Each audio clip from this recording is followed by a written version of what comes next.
What's up mga kabisdak, no? So tayo magluluto na tayo ng hipon.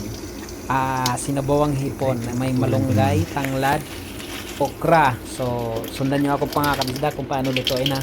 Simpleng luto to pero napakasarap, maparami talaga ng kain. So yun, meron na tayong kalahating hipon at tinanggalan ng nguso or yung bigote.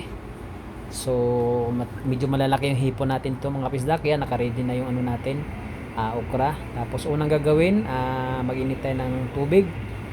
Lagyan na natin mga tanglad, sibuyas. At ito na yung natin, malunggay, hinugasan na rin natin. At ito na yung tanggalan sa tangkay mga kabisdak, no. So hugasan niyo muna yung malunggay, yung nabibili niyo dito sa Manila. Hindi natin alam kung malinis talaga, di ba? Kasi malikabok, hindi katulad sa probinsya na diretso na lang natin kahit hindi na huhugasan.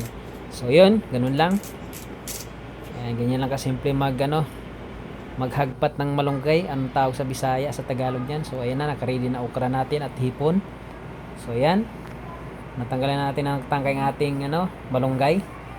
So nakaready na. So punta na tayo doon sa ating mga kabisdak, no. Kumukulo na yung pinakulo nating tubig. So ilalagay na natin yung unang hipon. So yan, isa-isa pa natin yung mga kabisdak. Medyo malalaki ang hipon natin. Napakasarap ng sabaw nito mga kabisdak. Healthy kasi wala siyang mantika.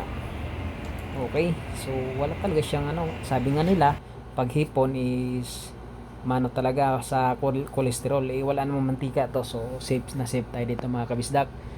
Okay, so lalagay natin ng okra.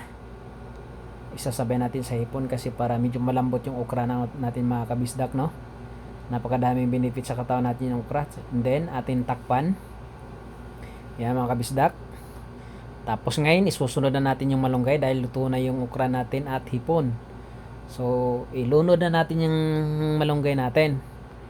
So ganyan lang kasimpleng luto mga kabisdak, pero napakasarap ng sabaw nito.